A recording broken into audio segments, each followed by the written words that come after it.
This is going to sound like so much hate, and I swear it's not.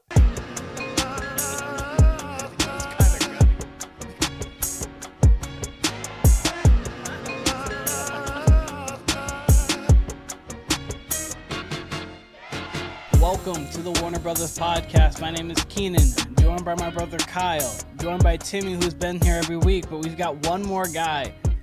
The guy who I decided to throw a little shot at about, Eric Scott having one more touchdown than Joey Wade did throughout his time. This is Joey Wade. Joey, it is great to have you here. I know this has been a limbo progress for you to be here, but how are you doing? And guys, how are you guys doing? Hey, it happens, man. Thanks for having me. I'm doing pretty good, doing pretty good. Got back from Texas yesterday and kind of just been a day of rest and relaxation, so I'm ready to go. Absolutely. Kyle, how are you doing? Timmy, how are you? I'm great, ready to go. Joey, glad to have you on. Thanks, man.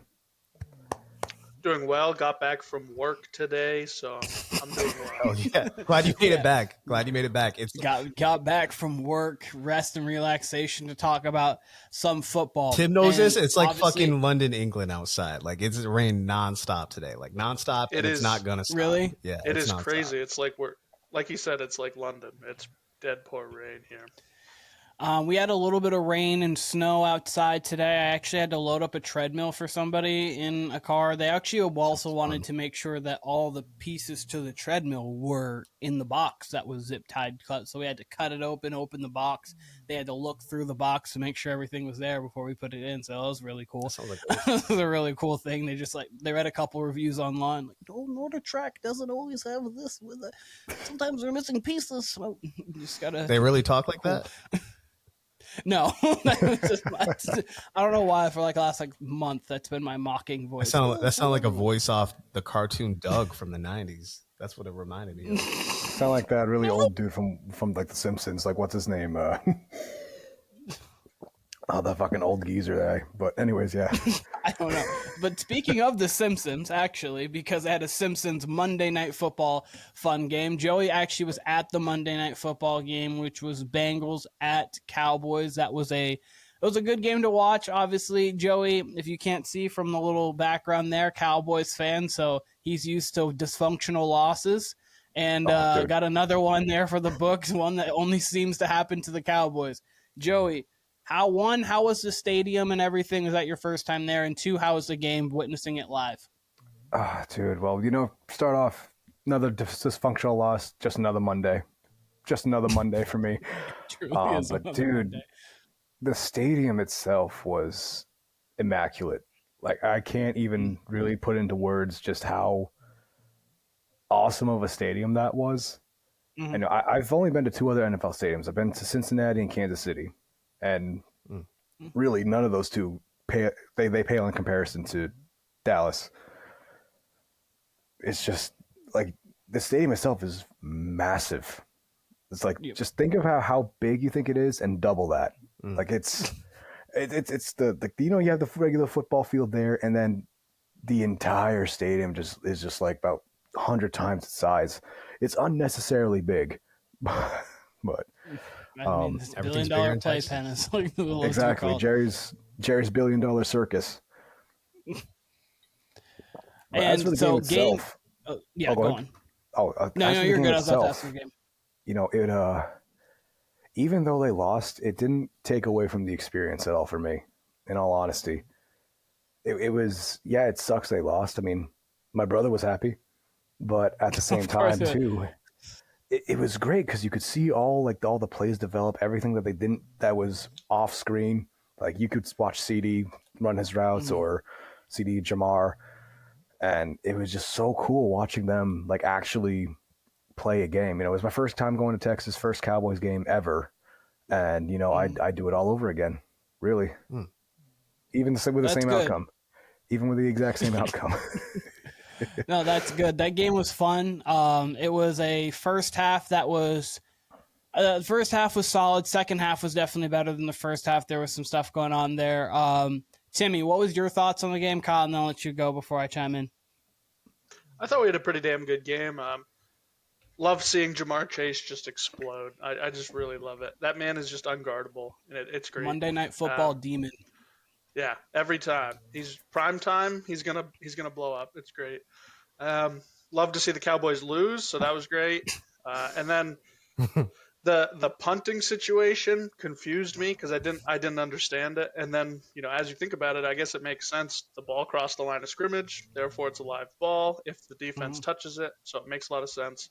I didn't know that they weren't allowed to advance it. I thought they could pick it up, and I thought he was trying to get to the first down to get the game. But as long as he gets the ball, that's their ball. So cool, good ending because Cincy is just. That's how they lose games, is that punt gets blocked, and then the Cowboys are in plus territory, kick a field goal, and lose the game like that. So good to see them win it. They still have a puncher's chance at making the playoffs.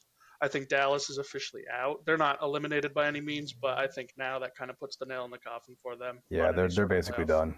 Yep. Yeah, and I did know that you can advance it because my senior year, I actually picked up a muffed punt, and I could not advance it even though I ran it to the one. Yeah, I was going to say, I remember I was filming that game. You ran it all the way back, and then they blew it dead. They were put it all the way back. Stupid rule. I'm sorry. It's one of the dumbest things in the entire world. I was like, okay, this is really cool. But I was the cleanest muffed punt you'll ever get because they literally hit the guy off the chest, bounced one time on the ground, and it looks like someone handed the ball to me, and I just ran with it. It was one of the cleanest grabs you'll ever have. But, Kyle, what were your thoughts on Bengals and Cowboys Monday night? Yeah, I mean, we had a loser leaves town game. Whoever loses that game is probably out of playoff contention, for real. And I actually had the Cowboys in that game. Y'all picked the Bengals. I actually liked how the Cowboys were playing on both sides of the ball the more they got healthy. And it was trending that way. We got it was 4th and 27, right, on that punt. The Bengals completely botched that last drive, blocked the punt. And like you said, only the Cowboys can lose that game. But it also seems like that's exactly how the Bengals have been losing games too, having the initial block punt. So, both of those teams, they're kind of the middest of the mid, right? As far as record goes, obviously the Bengals are more explosive than mid, but as far as record, as far as overall team, they are just dead in the middle. So we did get an exciting game.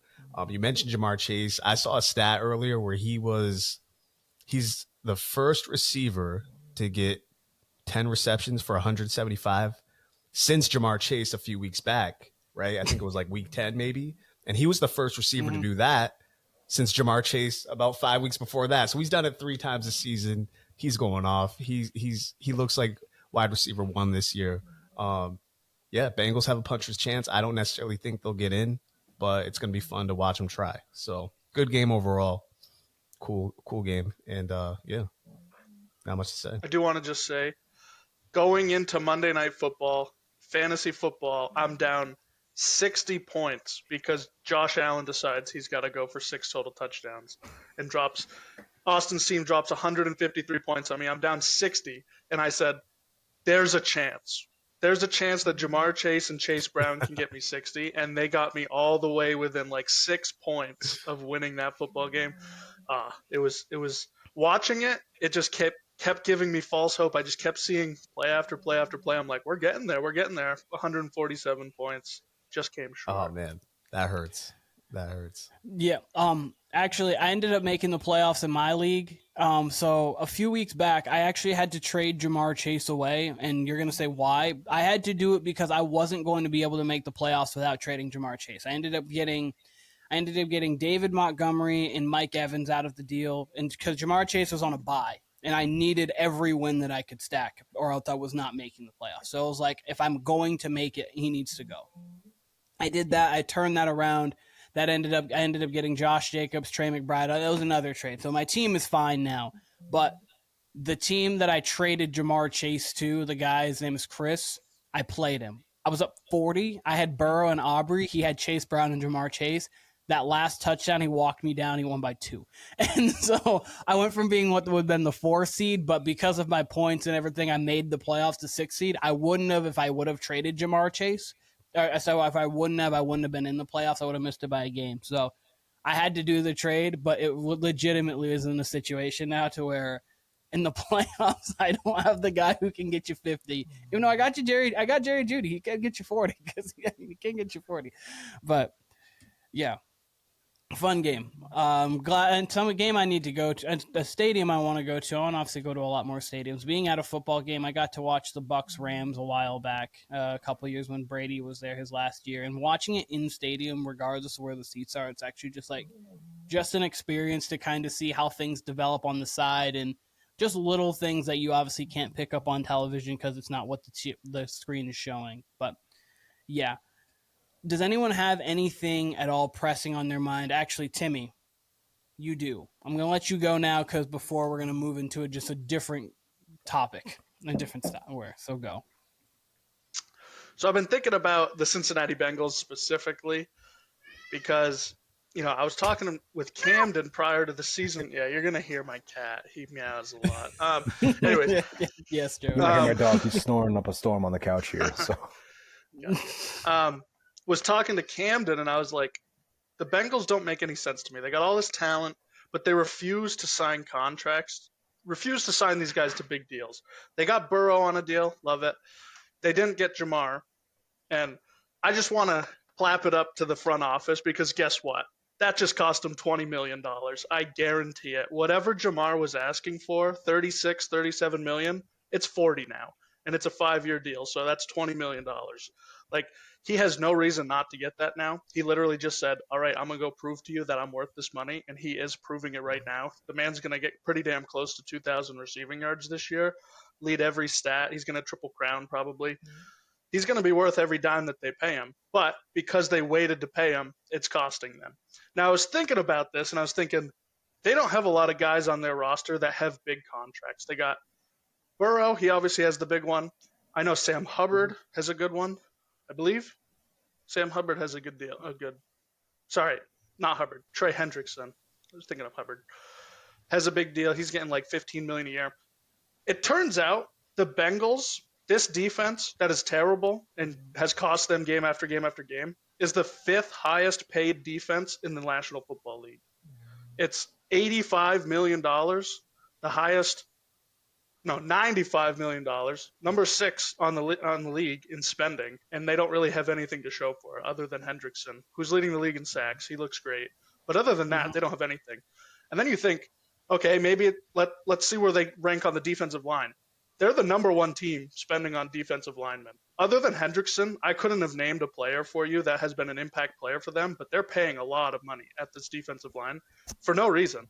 They're not getting a lot out of it other than Hendrickson. The defense isn't coming through, yet they're paying them a ton of money. They've got Jamar Chase that now needs a bag. T. Higgins is probably going to get franchise tagged again. Chase Brown is eventually going to need a deal. It's not going to be that crazy. They could probably just draft and go again, but they're just in like a terrible situation. They don't have a lot of cap. They have good amount of cap to spend, but it's not enough to sign all these guys. Yet they've mismanaged the defense so much that they're spending all this money on it and not getting any return out of it. So I just hate it.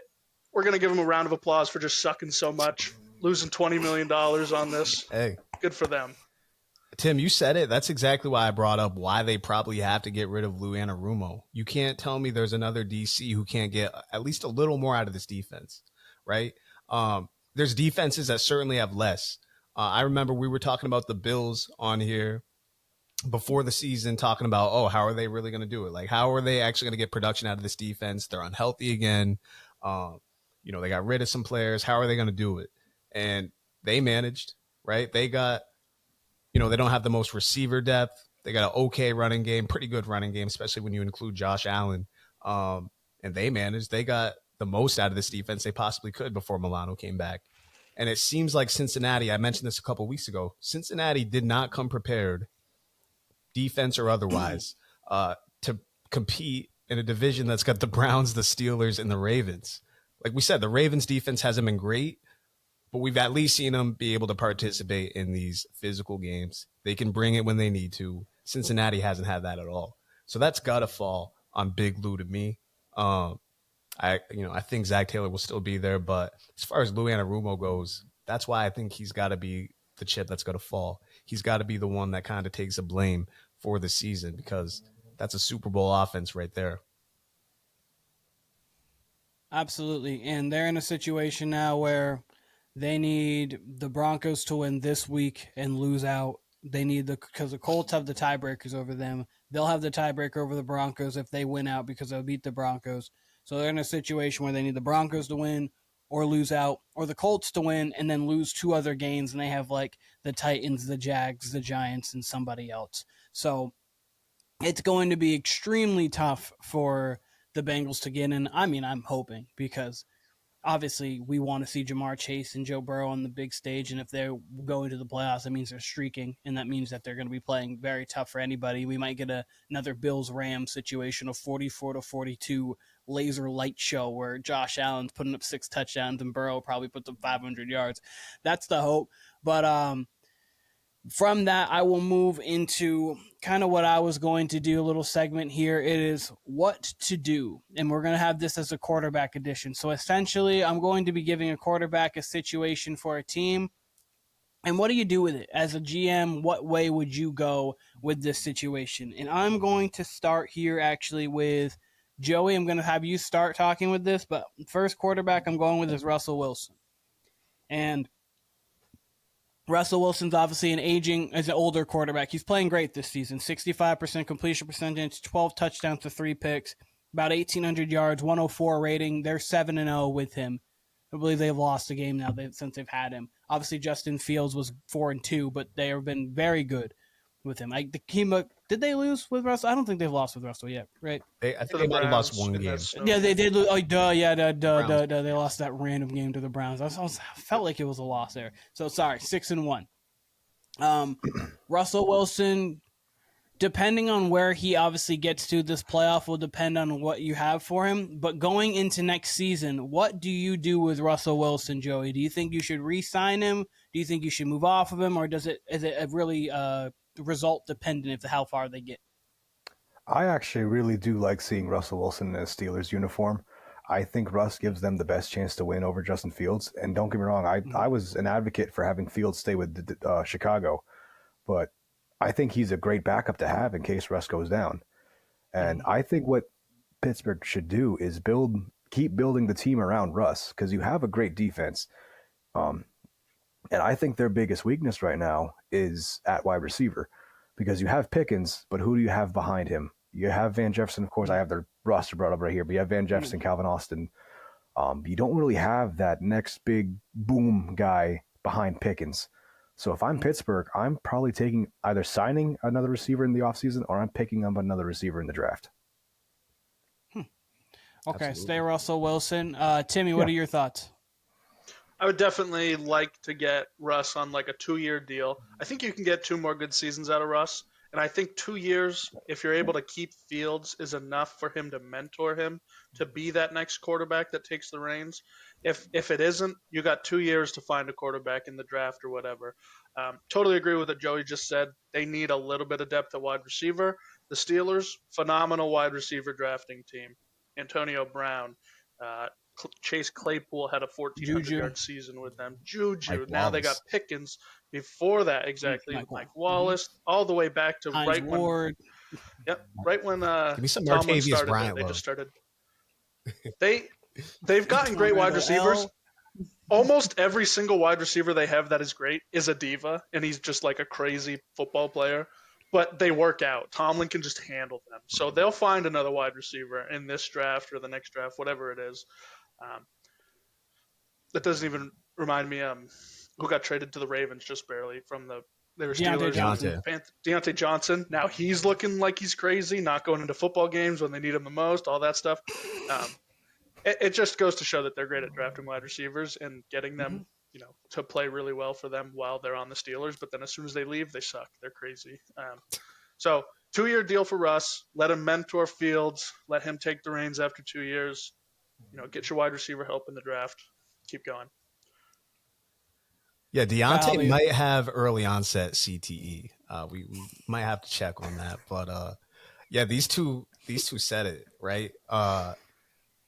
Get a wide receiver in the draft. You get great wide receivers coming out every year. 2-year deal for Russ. He's getting paid by the Broncos anyway, and the Steelers are really the land of the backup quarterback. Keen, I don't know if you remember growing up, but they had Charlie Batch forever to back up Ben Roethlisberger whenever he went out, and they had a great record with him. Yeah. So definitely keep Fields. He fits what they want to do, ball control offense anyway. Keep Fields, keep Russ, who's basically I mean, I know it's like a short sample size, but his stats mimic what he was doing in his best days in Seattle. 6-1. Mm-hmm. There's no reason to get rid of him. I don't think he's going to be asking for a super long-term contract here, being at the age of 36. So, 2-3 year deals, see what you can get out of him. And if if it goes haywire, you got Justin Fields. You can get him to a cheap deal because, I mean, you only started 4 or 5 games with him. He has no business asking for a long-term deal or a large deal. Maybe he wants to go somewhere else. But, I mean, I think it's best if Pittsburgh brings both of them back, gets a receiver either in free agency or in the draft, like Joey said, and you're off from there. I mean, you got a top-tier head coach. You got a top-tier defense. Your offensive line's performing well. And you're getting the most you could possibly get out of Russ. I mean, he's exceeded all of our expectations, I believe. So, yeah, I mean, this is a team that could be playing on championship weekend this year. So they're definitely in the right spot. Yeah, I agree with all of you guys, actually, with this Russell Wilson. I would try to keep him for about 2 years. He's 36 now, so he'll be about 39-ish roughly towards the end of that deal. And I mean, we've seen every year Mike Tomlin manages to find a 5. Yeah, I was gonna say he has a 500 roster every year, regardless of quarterback. I mean, he's had Kenny Pickett in there, obviously Big Ben towards the tail end when he had a noodle arm, obviously. So Mike Tomlin's had great with great Big Ben, and then he's also had all the way down. So if you could get Russell Wilson 2-year deal, not too expensive, then get a guy maybe either stay Justin Fields, or you could do the cool thing and draft someone like a Jalen Milroe who has a lot of young potential, but at the same time he's still a raw prospect, so he would be a guy who could sit for a year or two, and he's still younger too. So having a guy like that, and then maybe even second, third round of the draft, getting receivers, because this is supposed to be a heavy receiver draft. So I agree with all of you guys. I think keeping Russ would be the move. I thought it was interesting though, obviously just because he's so old. But this team at the same time is in a position where they're like win now everywhere. So like obviously they need a piece, but like the defense is win now. Of course, the defense has been win now for like ever because Pittsburgh always seems to have a win now defense. The line's better, good running game. So like obviously good coach, good organization. So they're in like a win now spot to where getting a younger guy may not be the best case scenario. So that was one. We're all in agreement there. Next, Bryce Young. Obviously, we talked about this a little bit, and we've kind of talked about it in passing. Like, I think he's probably played well enough to keep his job, possibly. Timmy, I'm going to start with you on this one. Bryce Young, over his last 7 games, 60% completion percentage, 7 touchdowns, 4 picks, about 210 a game for yards. They lost to the Eagles by 6, and that was a Xavier Legette drop away from them possibly winning that game. Took Tampa to overtime, a Chuba Hubbard fumble away from winning that game. Obviously, they didn't win these games. They took the Chiefs down to the last second. They beat the Giants, beat the Saints, and they lost to Denver by 14. Those are all the games since Bryce Young has been back. So Bryce Young has been playing well. You've got a first, a second, that's LA's second, a third, a fourth, and 2 fifths coming up this year. So they have some good draft capital too. What would you do with Bryce Young? What to do with Bryce Young, Timmy? I think they're kind of backed into a situation where they just got to roll with him. He's definitely looked a lot better since he took back over for Andy Dalton. They've been competitive. They've won a couple games, which was more than I think a lot of people were going to pick them to win. And against some good teams, they took him right to the wire. So I like the way he's been playing lately. This team is still missing a lot. It's not just a Bryce Young experience that's causing this to be a bad football team. They need wide receivers. They could get a tight end that could help them out. I like the run game. They did just lose Jonathan Brooks, tore the same ACL that he tore in college, so that's tough. That's tough. He tore his ACL in college. Earlier, it was like, I think a month ago last year that he tore it. Took him all the way until 2 weeks ago to become healthy again. Gets back in, tears it 2 games later. It's probably going to cost them next season because of this. They're going to need another running back for this. They need more depth. They need offensive line. And then they need defense. You can't go wrong drafting any defensive player for them. Any position will help out this defense. So I think they're kind of backed into it. They need to just roll with him. If we know at the end of next year that he's not it, fine. Getting a quarterback in this year's draft isn't going to change that. It's not going to fix this team. So I think use all their picks this year, build this team around Young, and if it's not him this year, we'll know it next year, and then they can go get a new quarterback. I agree with Kyle, Tim. your thoughts? Yeah, no, I agree with Tim. I disagree with his verbiage, though. I disagree that this is a back end situation. I think this is exactly where you'd want to be, is competitive in these games, showing progress, especially after what we saw last year and early this year. Bryce Young's one of the weirder prospects I've ever seen because he did not look necessarily terrible as much as he looked listless. Like, we knew he was athletic. We knew he could like roll out of the pocket and stuff, but anytime he dropped back, he just did not look confident. And it seemed like he did not have the talent around him. And like Tim said, they still need offensive line help. They need depth on defense. They need depth on offense too. Thielen's getting old. Thielen's been old, actually. He's still just doing it. You know what I mean? So, and honestly, you're in the right division for all this. You get a few pieces, you get some stability on defense and some offensive line help, you could be in the division lead next year easily. You know, you're a team that could be up through 6 weeks. You know, maybe you're 3-2, something like that, and you're in the lead. You know what I mean? You just never know with that division. We don't know what Atlanta's going to look like next year. We don't know what Tampa or the Saints are going to look like next year. Carolina's in a fruitful position where they really could be, you know, a team that we even look like in the offseason. Like, hey, this team could win it all. They got talent here now. Bryce Young played well down the stretch last year. He's looked much better, and he looks much more confident. That play he had where he's in the end zone, it could have been a safety, and he ends up getting like an 18-yard gain to Leggett, I believe. Then he hit Leggett for the game-winning touchdown, seemingly, but Leggett dropped it. That was a beautiful throw. That was a beautiful play. So, no, if you're a Panthers fan, this is everything you want to see, and you probably did not even expect this, you know, after week 3 this year. So, you know, it came out of not a tragic situation, but a dangerous situation with an Andy Dalton family car accident or something like that. So, I mean, you know, it's kind of weird how we got here. But, you know, Panthers fans do have to feel way more encouraged for sure. Yeah, absolutely. I agree with that. Joey, what are your thoughts on that? This is a team that is right on the cusp of being good. And like you said, like with all the draft capital that they have coming in, they have a lot of holes that need to be filled, and a lot of and that draft capital should help go a long way in building their team. And I do agree. They need to build the team around Bryce Young. He was a number 1 pick for a reason. They gave up a lot to get him. They need to stick with him. I think they should I'm in agreement with Tim. Get a good wide receiver to help with give Bryce Young another target. Get a good tight end, probably preferably one that can block and do the dual threat. And I'm looking at their depth chart right here. This is also a team that is pretty heavily injured on the defensive side of the ball. But again, you can't go wrong with getting more defensive guys in this upcoming draft. Maybe spend a couple picks on offense and then use the rest on defense. Really iron out a lot of those defensive wrinkles. And I do think in a few years, I'm kind of agreeing with Kyle here, I do think this is a team that we could see like make a pretty deep playoff run if the cards fall in their favor. Yeah, I agree with you guys with Bryce Young. I would keep him, and I'm more in agreement with a little bit of Kyle rather than Timmy. Not that Timmy, like, you're not agreeing with it, but I don't think it's a back end.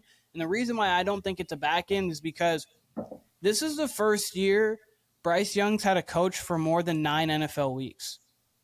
Like every year, his coach gets fired halfway. His coach got fired halfway through last season, and obviously the year before, he wasn't even there, but the coach still got fired halfway through the season. And Dave Canales, he came up under Pete Carroll at USC, then Pete Carroll in Seattle, and then he helped lead the Tampa Bay offense. So he's here. So he's a good offensive guy. He's got a good coaching tree being under Pete Carroll for a while, Todd Bowles. And the team, bad. They started the year bad, of course. Bryce Young needed to be sat, and I think it did well for him. And what you've seen in these last 3 games against 3 teams that will probably be in the playoffs, because Atlanta's doesn't know what Atlanta is anymore. Kirk Cousins is just Kurt, just some guy named Kurt. But you've got Kansas City, Philly, and the Tampa Bay Buccaneers, and all three of them you played close games and actually gave them games, and that's the two-time defending Super Bowl champion, a team that was in the Super Bowl 2 years ago, and then a team that was in the playoffs last year got to the divisional round. So I think that this team's moving in the right direction.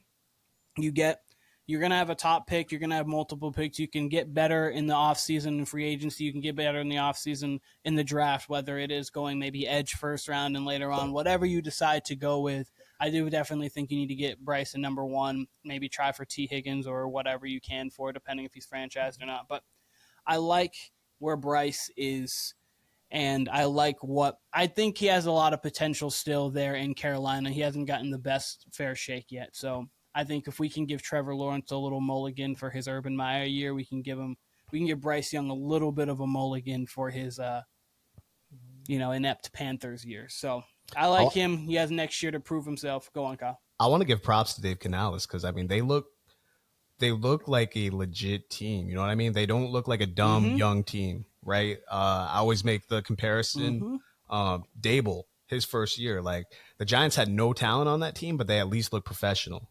The Panthers look professional. Who was the coach? Why is it not coming to me? Who was their coach last year that they fired from the Colts? Frank Reich. Yeah, he's basically Keenan, fucking NBA version of Monty Williams. They just gave him a bunch of money, and he's like, "Fuck it, I'll show up and coach." Like, he didn't actually care at all. You know what I mean? So he had a terrible situation. Canales looks good. I really do think this team's not far off. I think they're a couple impact players away, which it's attainable in the NFL. You can get impact players on your offensive line and on defense in the offseason, whether it's through the draft or free agency. Keenan, I want to do a pivot here because you mentioned T. Higgins, and maybe we can have this conversation another day. I'm not of the belief that I would go out and pay T. Higgins as a number one guy. I would pay him. I would want him on my team. But if I'm a team, I'm not going out and paying this guy like historically in the NFL. That just has not worked out. Oh, the number two guy who looks like a number one. Rarely does it actually work out to be that. So, yeah, I'd want him on my team. But I'm more so, if I'm a contending team or a team that's on the edge, I'm looking at T. Higgins in that regard. If I'm a young team, if I'm the Pats, if I'm the Panthers, if I'm a team that really has cap room, I'm looking to the draft for a wide receiver before I'm looking for T. Higgins. That's just me. What do y'all think about it? I think this is funny because we just saw a report saying that the Pats are ready to offer the world for T. Higgins. Is this true? I did not see this. Is this true? Oh, you did not? I did not see this. No, I saw a report, I think yesterday or 2 days ago, that said that the Pats are preparing to make an offer.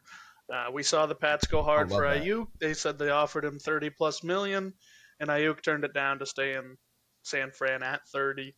So if they're offering 30, 32 for Ayuk, I think they're offering a very similar contract for Higgins. I totally agree with you, Kyle. I think Higgins benefits a lot from Chase, and I think Chase benefits a lot from Higgins. For sure. I don't think Higgins will be the dominant guy that we see as a number one, as the alpha on his team. I think he kind of needs somebody else there. So if the Pats get him, I don't really like that situation. I like him more on the Bengals right now than I would on the Pats for sure. The problem is the money. I think he wants wide receiver one money.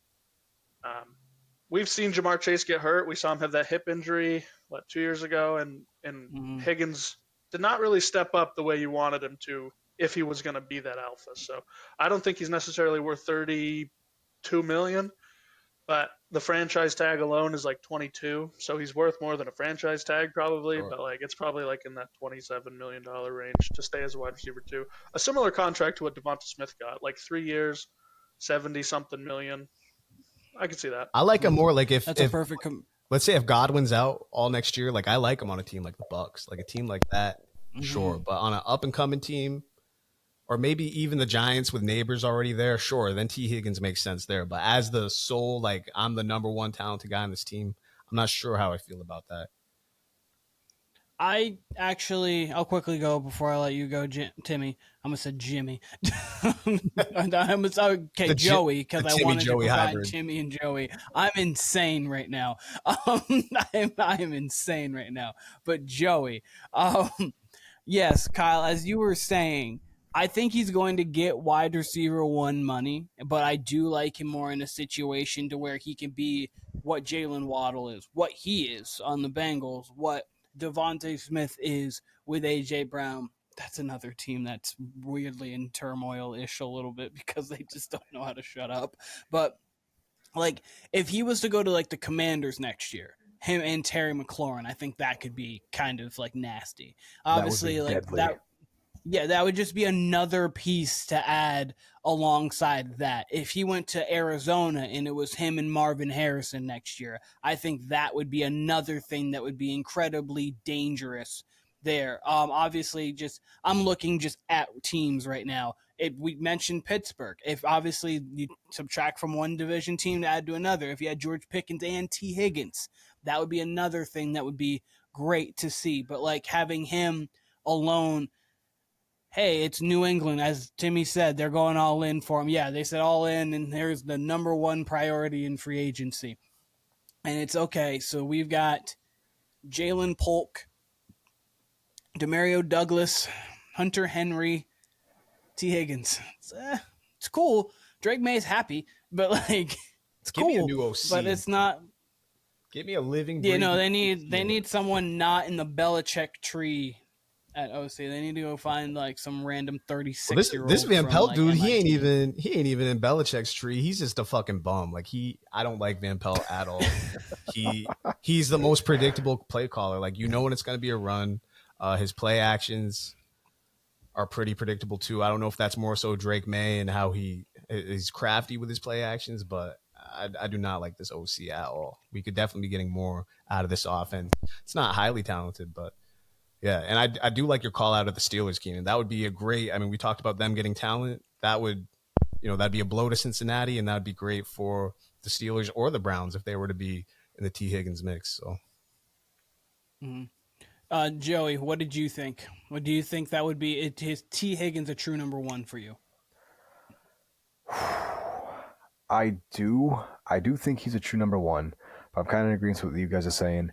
He needs to have somebody else, another number one with him if he's going to be effective.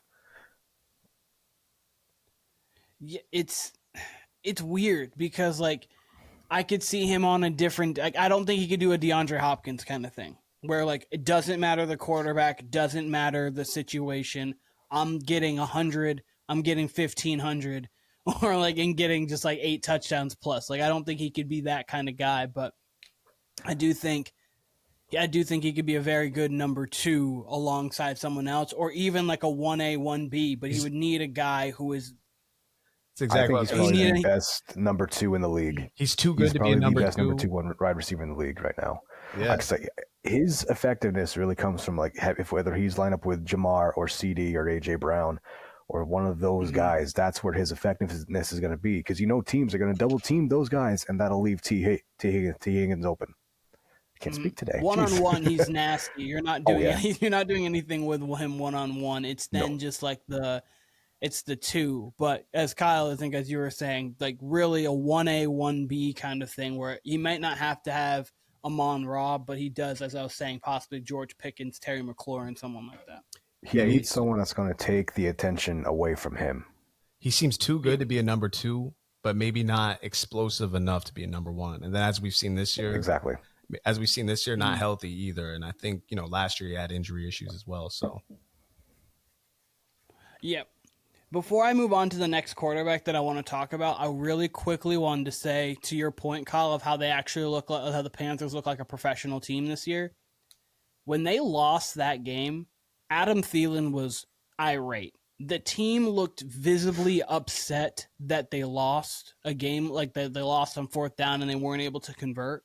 And watching that, I was like, that's a team that actually like cares about the outcome and not believes just there they can for win. A paycheck. They believe they can win now. They believes they can win and like felt like they were in a good situation. It was the same thing why I wasn't too mad at Micah, because Micah was so upset that that happened. He was just like, are you kidding me? We got to this point. This team's kind of like, I'm not mad at a player, even if it feels like it could feel a little dramatic.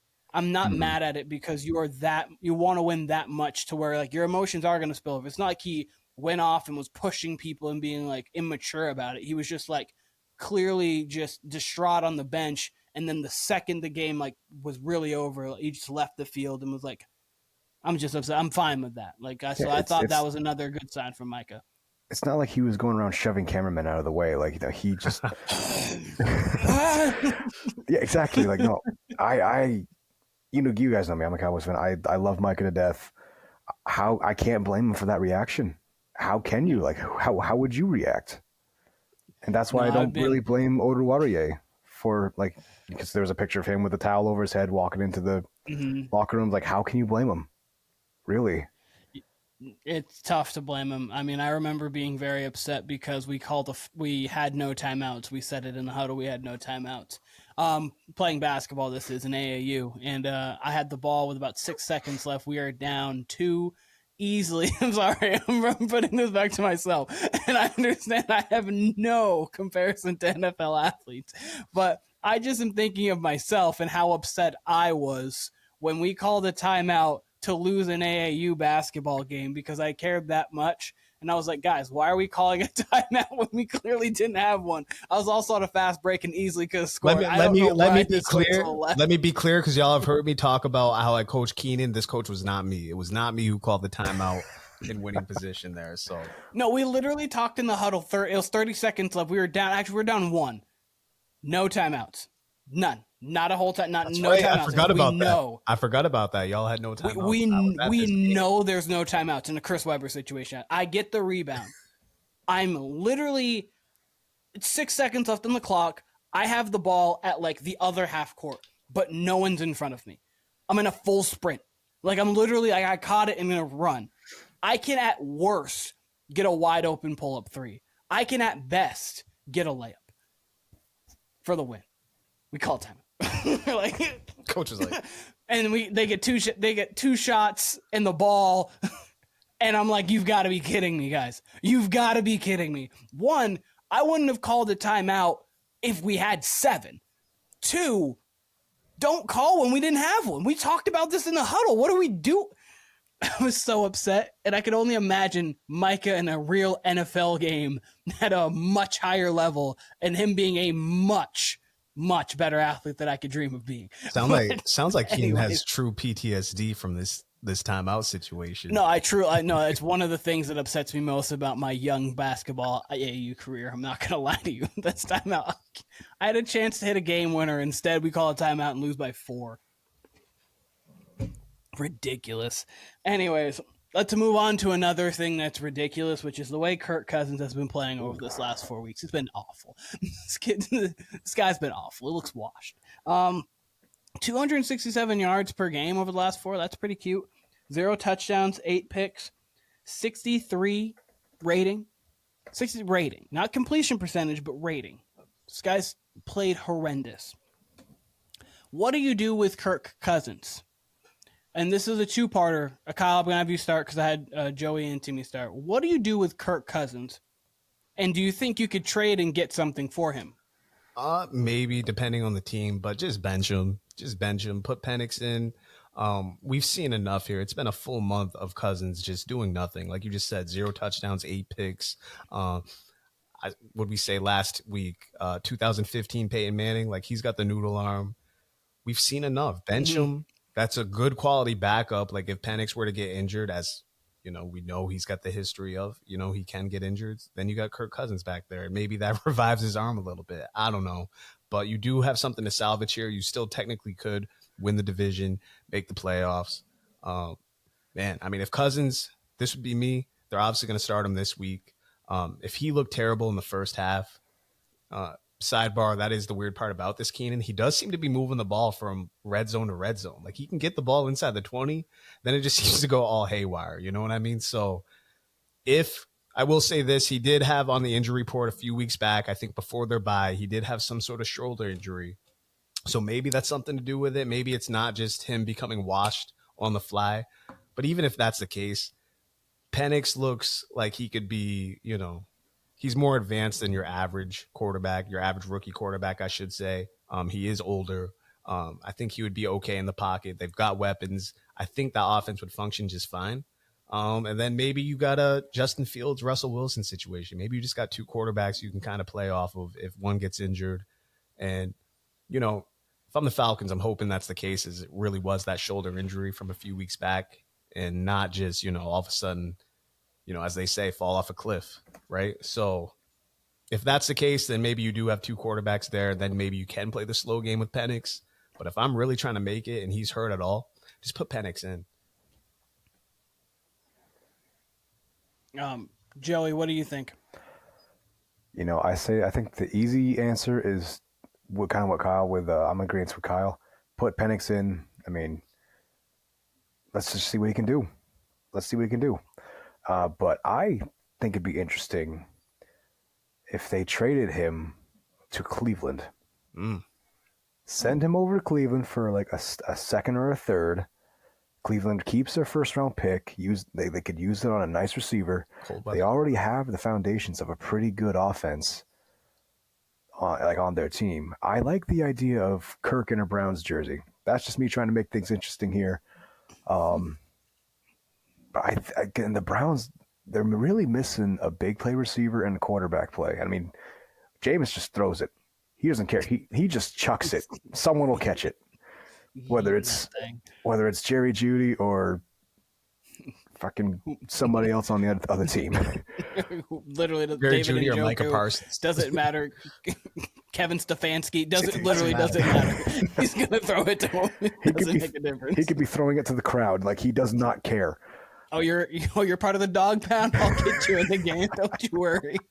We'll get you there. I like the idea if Atlanta sends Cleveland a second or if Cleveland sends Atlanta a second or a third pick and they get Kirk Cousins, and then with their first pick they get another receiver. That would be interesting. Seeing Kirk there in Cleveland, it'd be interesting. Give me a Cousins, Jameis Winston QB battle next year. That's the kind of chaos I love signing up for. I don't know about Kirk Cousins in a cold weather city like Cleveland, but give me more Jameis in Cleveland. Like, just give me more Jameis in Cleveland. That's what I want next year. Oh, he's fun to watch.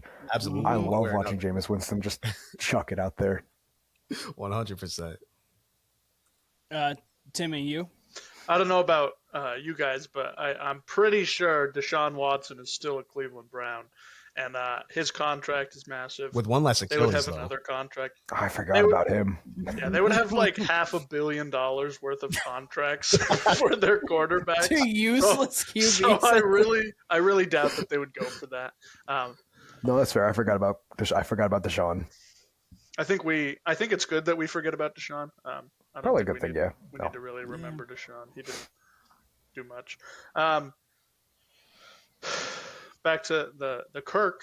I think that they're kind of forced to start Penix at this point. We've seen Kirk is not going to win them games playing like he is, and if they think that they can make the playoffs, they got to do something. They got to be able to stretch the field. They have the talent to go deep. You know, Kyle Pitts, when he gets up to speed, it's pretty hard to guard. He's a massive dude. So if they can't stretch the field, that's a big, big deal for them. I think a little bit of this blame has to be on offensive coordinator and play calling because, like Kyle said, they're getting red zone to red zone, and then they're just not converting in the red zone. That's when you don't need a big arm. You know, when you're within the 20, you don't need to be able to throw it 50 yards or whatever. They've got so much talent on this offense. They should be able to get some touchdowns here. So I think a little bit of this is just play design. They got to get some easier play designs and make it easy. But I do agree they kind of got to go to Penix. It's tough because not even a full year into the Kirk Cousins experience yet, and they're already thinking about sitting him down. You don't need a big arm. You drafted Penix. You're right. You don't need a big arm, but you do need some zip at least. And Kirk Cousins does not have 100%. That. Does not have that. But again, they still need power. Right. And it might be a shoulder injury. Like I said, it could be. That's been under the radar. Quick tidbit on Deshaun Watson, just because we brought him up. The NFL, I don't know if you guys saw this, they finished their investigation, their personal investigation into his, stuff, let's say. And they couldn't find anything. So if the Browns had any out, it would be, if they could find him liable, then his contract would have been voidable, I guess. That is not the case. So he is completely under contract until, whenever the contract ends. So they are fucked one way or another. Well, Cleveland, good job. That's right. But me, I would start Penix now. I would just say this Kirk Cousins experience is over. You drafted Penix with the idea that he was going to start within the next 2 years. Like there's no, I mean, he was an older rookie as is, so you thought he was going to start within the next 2 years. Yeah, you're good. And the next 4 games are at Raiders, home for the Giants, at Commanders, home for Carolina. So you start him for 2 games. It would have been smart if they would have named that. He would have had even an extra day because they play Monday night. You start him for 2 games, and then you're like, okay, let's see what he's like against a playoff caliber team in the Commanders. You go from there. They're still in playoff contention. They're a half game back of the Bucs, theoretically. Like they're a full game back, but they're a half game back because if they have the tiebreaker over the Bucs, to beat them twice. So 2 games, Kirk looked amazing in. But it's just like, if you are in that situation, just start Penix at this point. He's played in a high level offense at Washington. He played well when he was at Washington. Obviously, I know he didn't play great in the championship game, but obviously that Michigan team was a buzzsaw. Just start him. Just start him. There's no need not to at this point. Just start him. So I agree with you guys there. And then Kirk Cousins, I think, is interesting. I don't know if you can really get rid of him, but I also think that having him as a backup's not terrible. I just don't know how he's going to feel about being a backup, but at the same time, this is the NFL, not the NBA, and disgruntled stars is not going to really do much. If you just let Penix know, like, hey, this is your job. I don't care if you play bad. This is your job moving forward. You're fine. Then I don't think it's going to be an issue at all. That's me personally, but again, Kirk Cousins doesn't feel like the guy who's going to, yeah, you like that? You're not going to like that now. If they make him a permanent backup, he'll be the best backup in the NFL. Really. You know, that'd be great. Like, if something happens, like, you can go win a game. Be him and Jameis, best backups in the league. It'd be like when Dak went down back in 2020 and the Cowboys had Andy Dalton just sitting there. Mm-hmm. And Andy actually played well. Yeah, he did pretty good. For sure. And so now we're back down to the last one. Well, I just want to say, the one that I was most. Just want to say real quick, I just checked on that injury. So not only was it his throwing shoulder, but also his throwing elbow. So it could just be a matter of injury. Again, I think it was before the bye week, the game before the bye week against the Broncos, or maybe coming out of the bye week. He was on the injury report, and then for whatever reason, took him off the injury report going into Thanksgiving week, and so he's been cleared and not on the injury report, full participant in practice since then. So it's kind of being swept under the radar by them. But if that's the case, I mean, if it's that serious, like we've been saying, just bench him and maybe, you can salvage him for the playoffs if you get in or something like that. Who knows? But like Joey said, I mean, you kind of do got the best of both worlds either way, because you got a good backup either way, whether it's Penix or Cousins. So. Yeah, no, absolutely. At this point, especially if he's hurt, let's not put more bad tape out there, even if you're going to move off of him. No one wants to see more bad stuff. Like, the more worse you see, like, the worse his actual, like, his movability is going to be.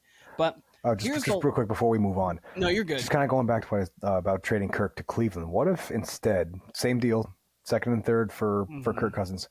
What if he went to the Jets instead? Where you have an aging Aaron Rodgers.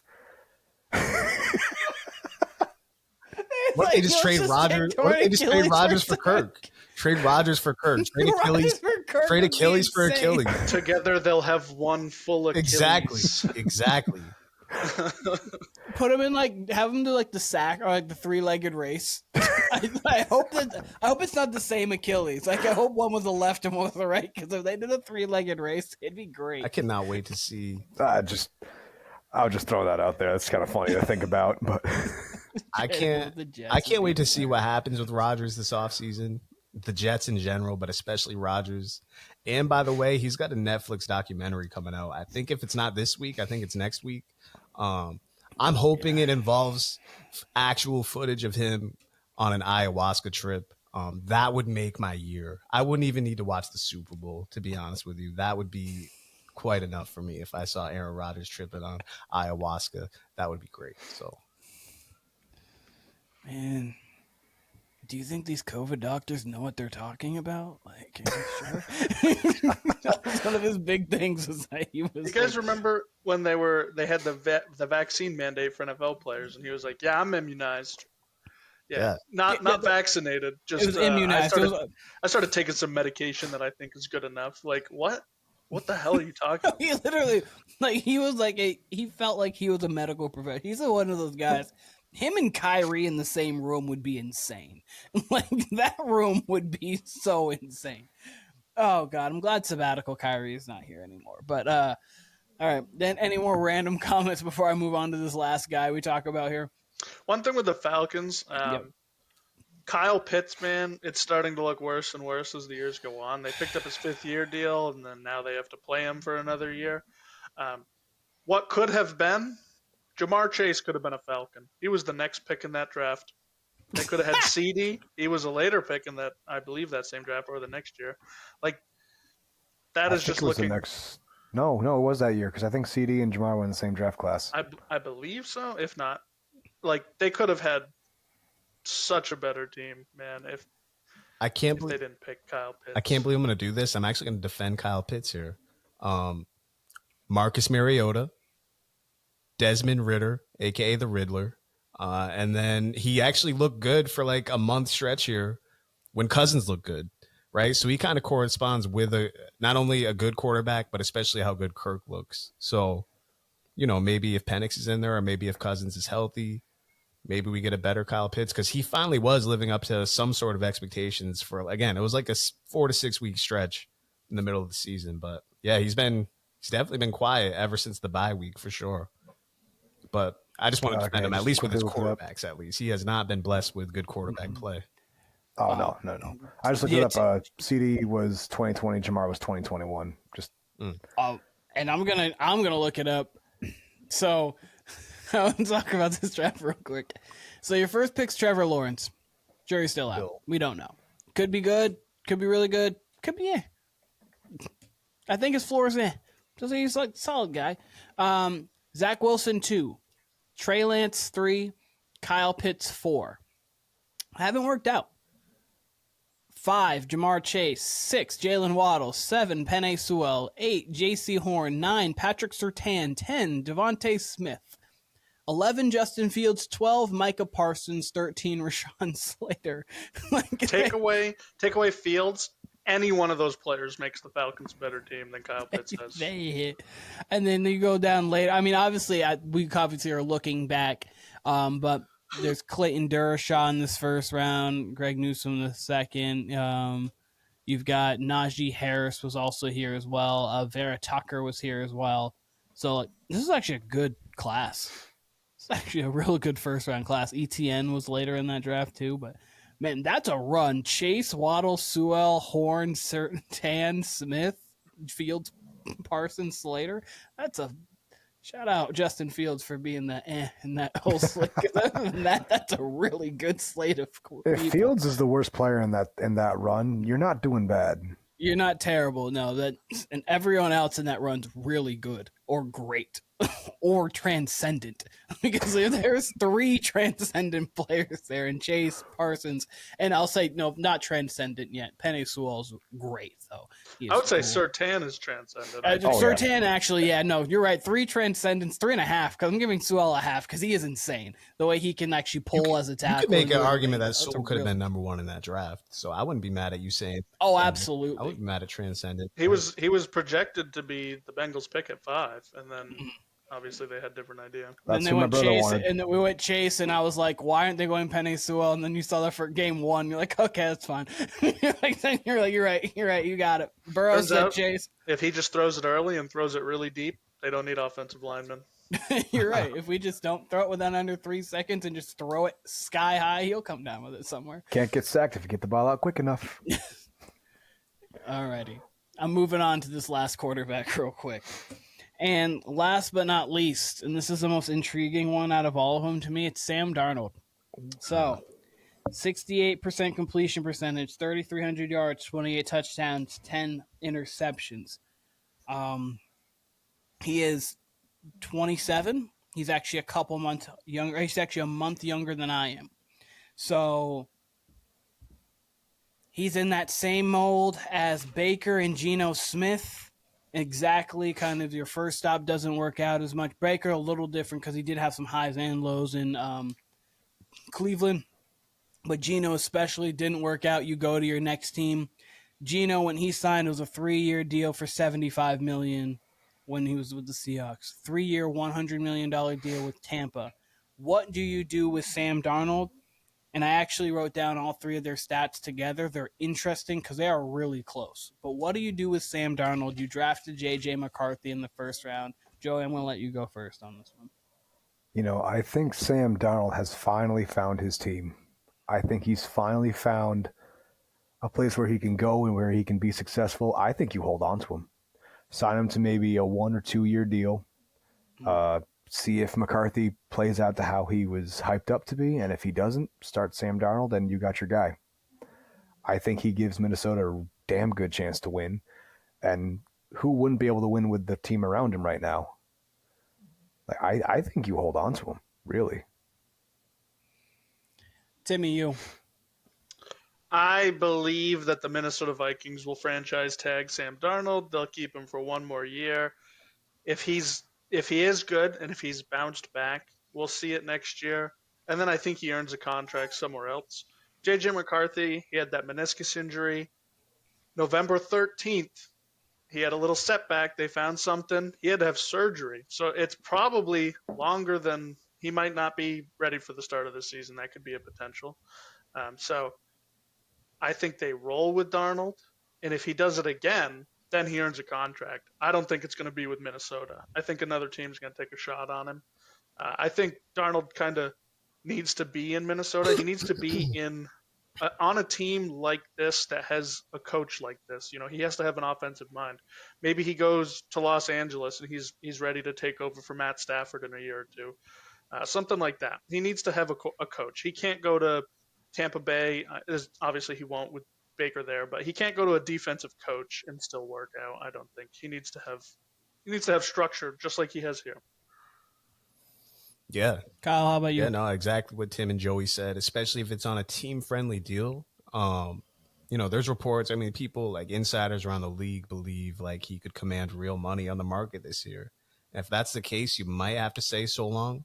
But it really all depends on how it goes down the stretch here. I mean, you know, if he were to have 3 bad games and they kind of limp their way into the playoffs or just straight up out of the wild card, I don't expect to see that. But if that were to happen, or if he had a terrible playoff game, then okay, then you've got an excuse to just completely move on to J.J. McCarthy.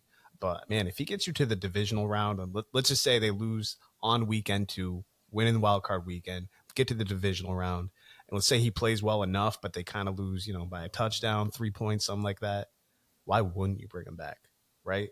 And you kind of have all the leverage. He's never really had a good season, so you kind of have all the leverage to say, you know, bring him back on a team-friendly deal, bring him back whether it's a franchise tag. So, yeah, if you're Minnesota, I feel like you should have leverage here. But if he really does command something like 35, 40 million on the market, kind of have to let him walk unless you're really confident in him.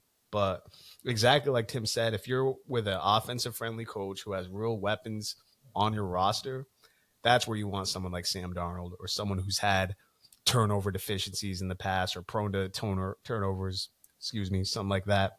That's where you want someone like Sam Darnold or a guy who, you know, has real talent, but has a chance to get injured, has a chance to turn the ball over. So, yeah, I agree with exactly what Tim and Joey said. We've seen multiple teams, or we've seen a team recently in the San Francisco 49ers draft a guy and find their guy differently. Obviously, they drafted Brock Purdy, but you know what I mean. They drafted Trey Lance thinking he was going to be your guy. You find Brock Purdy as the Mr. Irrelevant. He turns into what a guy is probably going to be looking at a $60 million quarterback here very soon. He's been playing obviously very well. You've seen situations where first-round picks leave. Josh Rosen was traded after year 1 because I got the 1-1, and they're like, okay, let's go get Kyler. So we've seen situations in both. I think what you said about the meniscus and that being a setback and him actually maybe not being able to be completely ready for the start of the season, I think that helps Minnesota a lot. You then can justify, because obviously if your plan is still J.J. McCarthy in the future, your still idea can be like, okay, we're franchise tagging Sam Darnold because we still showing that we have a ready win team now, but you're not fully ready, but we don't want to waste a year. So like you can kind of get away with that because obviously as a guy in JJ McCarthy who is a top pick after being out a year, you're going to want to play naturally after a while, of course. So I would franchise tag him. But to be quite honest with you, I think Sam Darnold will be playing for my Vikings job. He's only at that point he'd be only 28. So, and if he plays, say he mimics this season again, and this year they get to the divisional, and as Kyle said, they lose a game that's not his fault that they lost, but they just lost to, they see the Lions and they lose 28-24. And then next year, even so, they get to a same kind of similar situation where they lose in the divisional round, or maybe they get to a conference championship game. I mean, they've done it. They did it with Case Keenum and Teddy Bridgewater, and that whole malfunction of not malfunction, but that whole put together of team. So they could get to a situation like that. And then if that was the case, I would keep Sam Darnold. That would be probably looking at like a 3-year, $130 million deal with $65 million guaranteed with how quarterback market is. I would do that. I think that Sam Darnold's playing for his job, and he's almost turning into the first option, but we have a great second option in having a rookie quarterback because, Timmy, you are right. Kyle Shanahan, Matt LaFleur, Sean McVay, Kevin O'Connell, you would want a coach like that if you're going to have Sam Darnold because I think you need to coach the turnovers out of him. Kind of the same way where Jameis with Sean Payton, they were 5-2. They just came off a win against the Bucs, and he hurt his leg. He was playing high efficient football, especially for Jameis. He was looking really good. So I think when you have a coach like that who can kind of almost coach a lot of the turnovers and dumb mistakes out of you, and you have other players, Justin Jefferson, Jordan Addison, T.J. Hawkinson, Aaron Jones, real talent, true talent. And you have to think they're doing this right now without arguably the best left tackle in football in Christian Darrisaw out. So. Because the turnover is always going to be. The sky is their Vikings are in a phenomenal spot. They have a young team with the thing that's going to be tough for them next year is they might be losing Brian Flores to a coaching job, and that will be interesting to see how you do. Like it all depends. He might come back too. He might not. It really all depends. I know there was talks possibly about him being in like conversation for the Bears job. So we'll see. But I agree. I think that Sam Darnold next year is playing for his Minnesota Vikings job. I think if he plays well enough that you can't get rid of him, and especially because he's only 28. It's not like he's Geno in the sense of where you have a young guy and Geno's 34, 35. Sam's 28 at that point, and so you could still have Geno's 35 years old? Yep. God damn, I did not know that. Yeah, see, I was looking at all of this stuff the other day because I wanted to see, or I think he's 34 turning 35, but he'll be 35 here soon. He was on the Jets like 10 years ago. He was. It was a long time. So yeah, no, he turned 34 in October, so he's 34, going to be turning 35 next year. So at that point where we're talking about 35. But it's interesting because their win percentages are all within like 2%. Like Sam Darnold was the lowest at 45.6. Geno's is the highest at 47.4. They all run about the same. Like Baker averages about 10 yards rushing a game. Sam 12, Geno 16. They each have like 10 to 14 touchdowns rushing. Well, like their stats are eerily similar. So it's kind of weird that we're in this position where like three quarterbacks that we thought were not going to do anything really with their career fully turned themselves around and found themselves great homes where they are. So shout out to Geno, shout out to Sam, shout out to Baker. Shows you that actually being in the league for a while, you can play quarterback. I think it's another reason. I think the Jets are just cursed, man. We got Geno, he looks great now, but back when he was on the Jets, not so hot. Zach Darnold, Wilson. same thing. We just need Wilson to take over that starting job from Bo Nix somehow. Even like Todd Bowles, hey, he's revitalized as a coach. Now they look like a damn good team. So it's the Jets, man. They're just cursed. Bo Nix is gonna catch the flu, but it's gonna be one of those 3-week flus, so he's out. And then Zach Wilson's gonna look really good under Sean Payton, find himself a job somewhere else, and then be good. I don't ever wish injury upon anybody, so a 3-week flu would be what I would hope for. I don't want to wish any injury upon anybody. All right. That's all. That was the 4 quarterbacks that I wanted to talk about in their situations. What to do quarterback edition. Is there anything else that anyone wanted to discuss? Anything had on their minds talking about the NFL or anything else? I think the one big story, Belichick to North Carolina. I don't think anybody could have predicted that. How do you guys feel about it before I go off? How do you guys feel about it? It's hella random. I never would have expected. When I saw he was interviewing over the weekend, I assumed like, okay, he's using it as leverage. He's going to interview, obviously, in the offseason for some vacant jobs. Why would you want to be in college? Not only if you were a Hall of Fame NFL coach, but if you're Bill Belichick at 72, 73 years old. Why would you want to deal with the NIL and recruiting and all that? I think it's dope. Like, I think it's cool. UNC's obviously kind of like this college that's produced NFL talent, but they're not NCAA powerhouse by any means. So I think it's going to be really cool to see Belichick build a program. Again, I never in a million years would have expected it, but I think it's going to be cool to see what he does. I mean, is he going to do it for like 2 years and then come back to the NFL? Is this going to be a swan song? Like he's going to do this for 4 to 6 years? Super interesting to me. I never would have expected it. And I'm kind of excited to see where it goes. Joey or Timmy, whoever. There's some guy out there that made a bet that Belichick would be coaching a college team that just made fucking bank. Like, this is something that just came from entirely out of left field. For sure. Like, this isn't something I would have guessed in a million years. I would have figured he'd be coaching for one of the lower teams on the tier list here. You know, I figured he'd be talking with Jerry, see if he could coach the Cowboys or team like literally Jacksonville. Literally anybody. Jacksonville, Chicago. Like, there's some jobs out there that are going to be there, and I'm surprised that Las Vegas. Yeah. Vegas, yeah. Vegas, yes. Reunite with minority owner. You bring them back on the field. Bring Tom back down from the booth. Like, hey, Tom, I'll set up the Super Bowl caliber defense. You just run the show offensively. Convince Gronk to come out of retirement as well. Gronk. Hey, Elderman, get over here. The boys back together. Hey, can someone call Matt Light, please? Might as well find Chris Hogan and Damien Amendola again. Get all the white. Get Matt Vrabel to be your D coordinator. Just bring the old 07 gang back. Just bring the whole gang back. Randy, get healthy. But yes, Joey, you can continue if you have anything else on that. Nah, that's it. I'll let Tim go. Just as random as possible. Timmy, what's up? Oh yeah. I blame Pat McAfee. They take him in, they put him on College Game Day with Saban and all those guys, and now he gets this feel for the college, and here we go. I really didn't expect him to take a coaching job in the NCAA.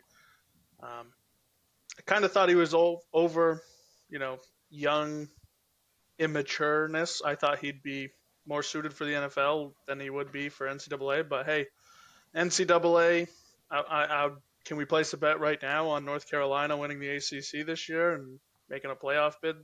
Because they're going to recruit easily. People flocked to Colorado for Deion Sanders. People are going to go to North Carolina because Bill Belichick, the greatest coach of the NFL potentially, is their goddamn coach. Like, it's going to make recruiting so easy. He's not even going to have to recruit. They're going to do it themselves. What if I told you that I'm not sure that fully is going to happen? Tell me why. Because of the coach that Bill Belichick is. Deion is fun. Deion is, I don't know, Bill likes a certain type of player. And I think that you're going to get, the way he drafted was drafting lower tier guys at a Rucker that was like very polished and things like that. I think you can get a solid program there, but I don't know what he's going to be like as a recruiter, because as a general manager, he wasn't great. And I think that recruiting is general managing essentially. So I don't fully know that's gonna happen. I do got to counter that because no, maybe he wasn't great the last 4 years, but by and large, you can make a case that Bill Belichick's the greatest GM in history. No one's had team building like him over the course of 15 years. Um, I don't know. I kind of agree with Tim. I do think people are going to flock there. You compare Dion. Yeah, Dion's fun, but he's, from what I understand, I don't follow college football. He seems like a so-so winner. Belichick's a proven winner. I mean, you're going to have an extreme coaching advantage. I know schemes are different between the NCAA and NFL, but if there's anybody who knows the game, special teams, defense, offense, inside and out, it's Bill Belichick. It's just a matter of how long he wants to do this. And yeah, recruiting's going to be tough, but I feel like the transfer portal, I think that's going to be the biggest thing. I mean, that seems to be why a lot of coaches, whether it's NCAA football or basketball, a lot of these vets, a lot of these legendary coaches seem to be getting out of it because of that. So I don't know. I have a hard time believing he's here for the long run, but I'm super intrigued. I feel like he will have a huge advantage, whether it is recruiting, whether it is that, because he does have a certain type he likes when it comes to wide receiver, but man, he knows how to find defensive talent. He knows how to find real athletes. He knows how to find someone who might look like they play this position, and he can mold them for a completely different position. It's going to be, I don't know. I think it's going to be dope. I really do. And the other angle we are not looking at when it comes to this, Tim, you know what I'm talking about here. His girlfriend's 24 years old.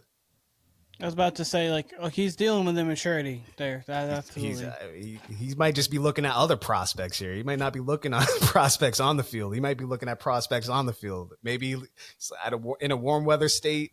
I don't know. Belichick might have his eyes on something else. That's all I'm saying. Got to get his girlfriend that free tuition. You're right. Exactly.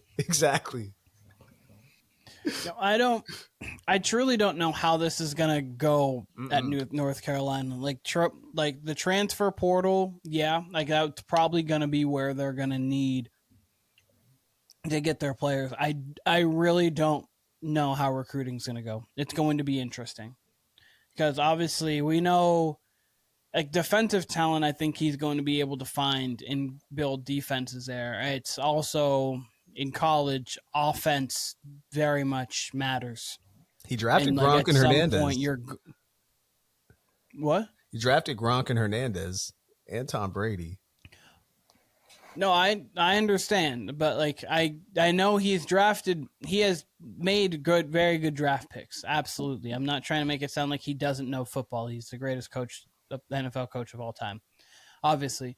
So like it's just a different game when it comes to recruiting, and recruiting doesn't always have to do with like your NFL mind skill set. It has to do with what can you offer? Can I get the best NIL deals here? And like things like that, so it's just going to be an interesting playing field, and it's going to be different for him. And I just don't know how he's going to be able to translate. I'm not saying he can't. Again, he knows he's forgotten more football than I know. Like, I'm not trying to make it seem like he doesn't know what he's doing on a football field. He absolutely does. It's just a completely different game in college football than it is in the NFL. That's for sure. So it's just going to be very interesting to see how the recruiting portion goes. I think that he will be able to pluck talent out of the transfer portal and pick what he wants. And then it's also just, can his style of game work?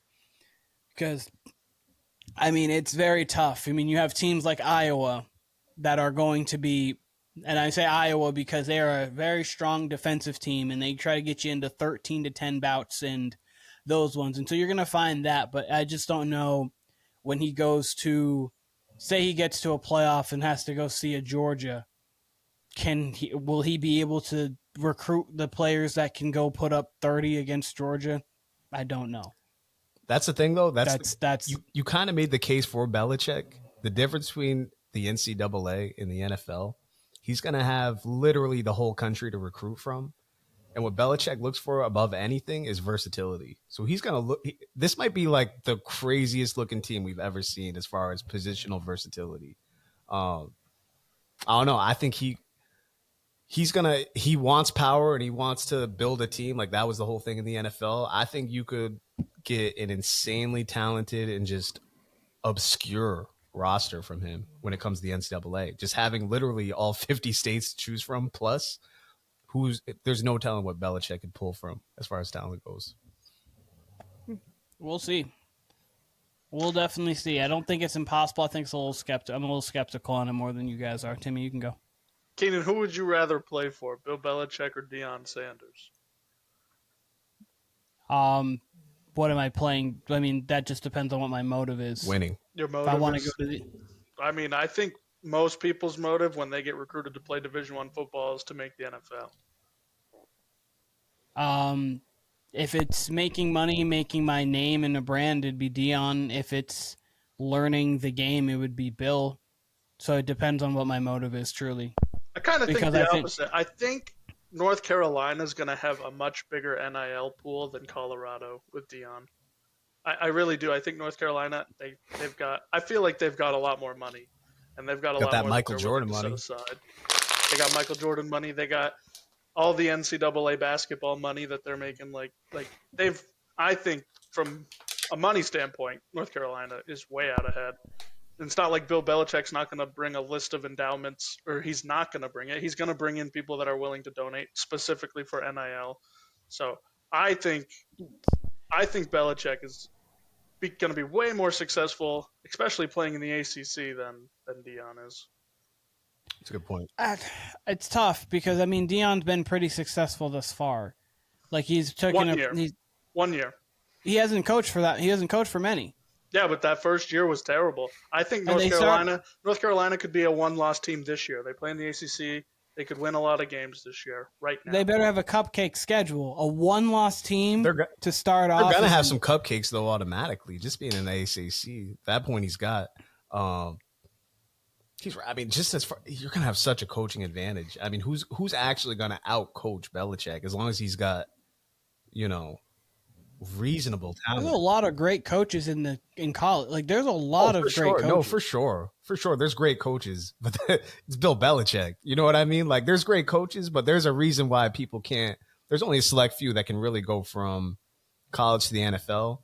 And Bill Belichick, as much as we say like defense is his specialty, that dude is like a special teams offensive line. Like he's like a savant when it comes to all this shit. So I just think it's a super advantage if you've even got reasonable talent as far as Belichick goes.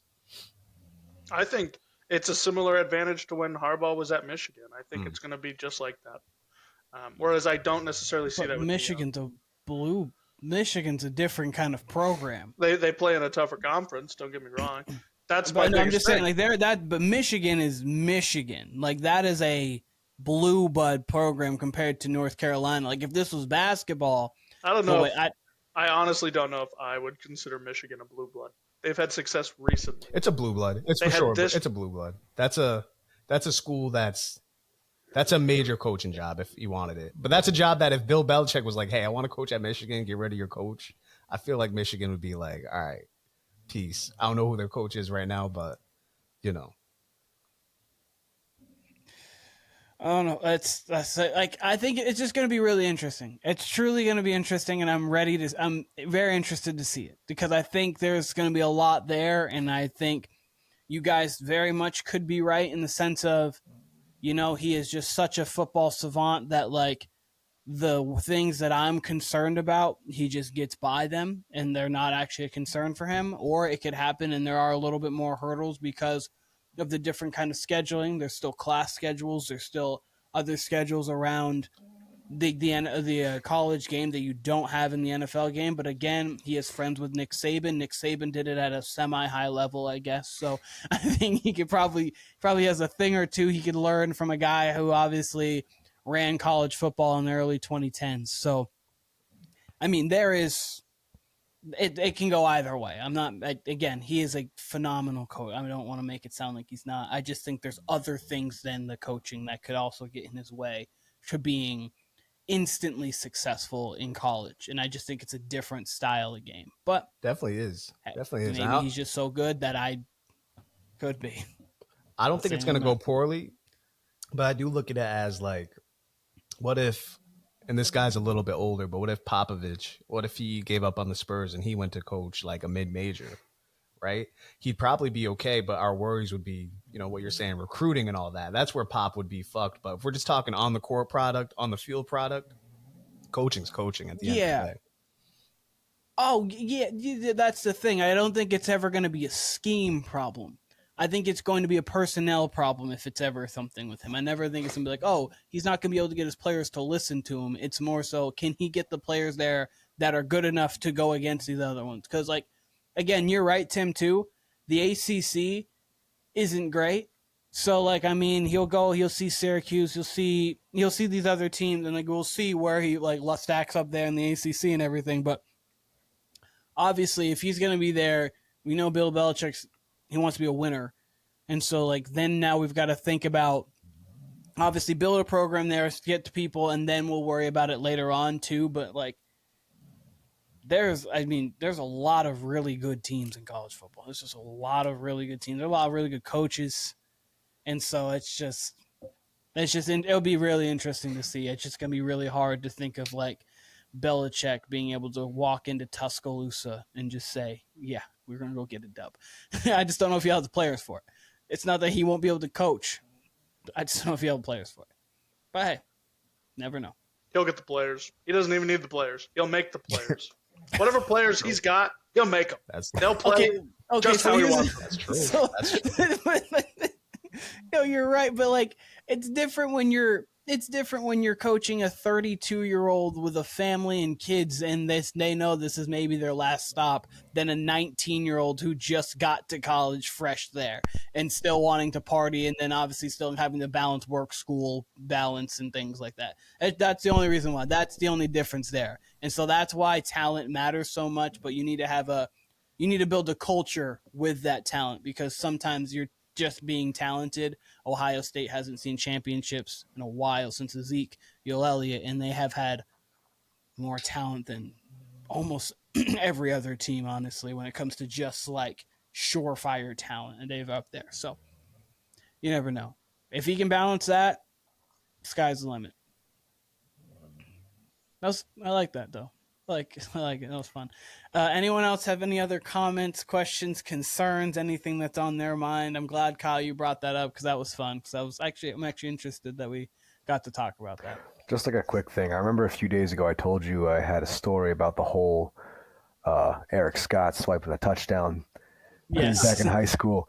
So during that final play, or during that final kickoff there, of course, I was out on, like, the second line, towards on the left side, and I confirmed this with my dad, with my old man. And shout out Lon. Yeah, shout out Dad. And I remember this so vividly because I was so pissed off by the end of it. But Eric Scott came in and he subbed in for me. He took my spot on that line.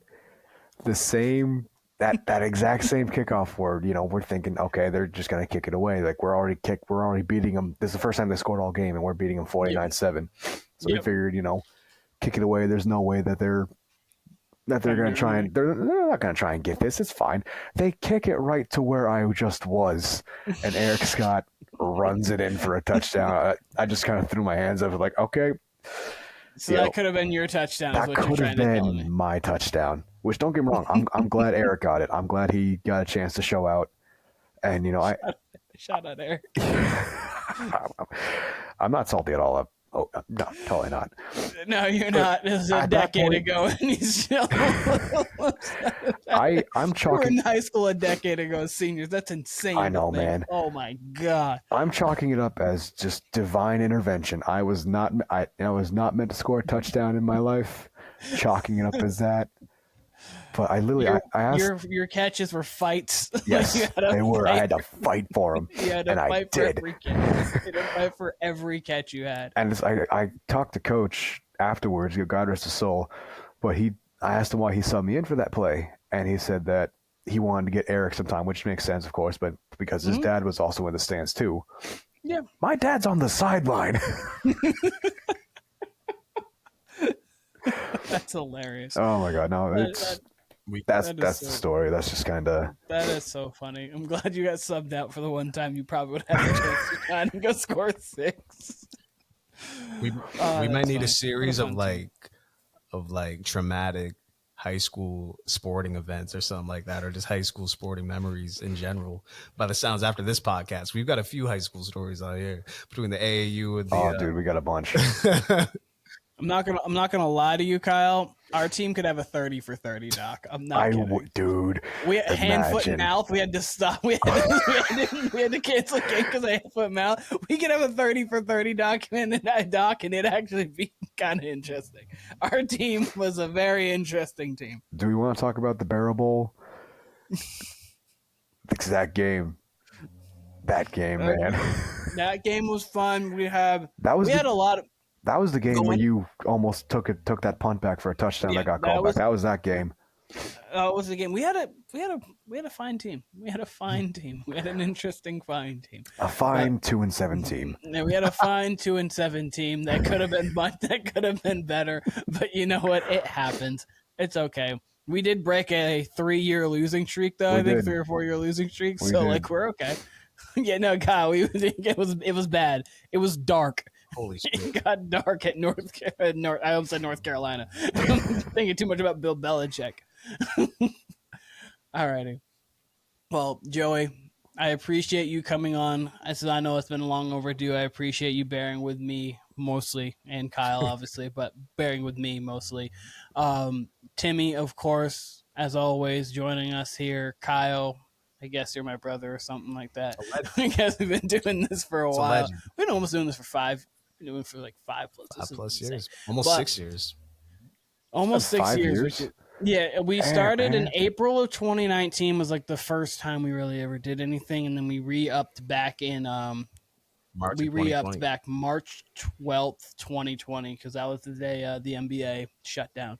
But okay, Warner Brothers Podcast again. Joey, thank you. With Timmy, with Kyle. That's TikTok Warner Brothers Podcast, YouTube Warner Brothers Podcast, Instagram Warner Brothers Podcast. Appreciate all of you guys, and we'll be seeing all of you guys. Wait a second, pause, hold up. It is Wednesday. Wait. It is Wednesday night. We got a Thursday night game tomorrow. Oh my God! I'm a bozo. I can't believe I forgot about that. Hold the phone. Let me just go quick here. I'll give it to you quick since we got to sign off. Give me the Niners 27-23. Kyle got 49ers 27-23 over the Rams. Timmy, what about you? This one's tough, man. It is really tough. Both these teams, I feel like, are even. So give me the Rams. I'll take it 24-20. 24-20. All right, Joey, first ever pick. Give me your pick. Rams versus 49ers. Who do you got? What's the score? Give me the Rams 35-20. Ooh, Rams in a big one. So I'm in a little bit of a pickle because I think the Rams are playing for more, and I think that the Rams are a touch of a better team right now, the way that they're playing cohesion-wise, but also can they play a perfect game after playing a perfect offensive game again? I'm going to say they're not going to play a perfect game, but they're going to get it done. I've got them 28-21. All righty. Thank you, Kyle. We got these picks documented. They'll be down. Joey, I'll be able to actually send you a graphic. You'll be able to post this to your everything there. So, all right, Warner Brothers Podcast, though, Instagram, TikTok, YouTube, all Warner Brothers Podcast. We appreciate all of you guys, and we'll be seeing all of you guys very soon.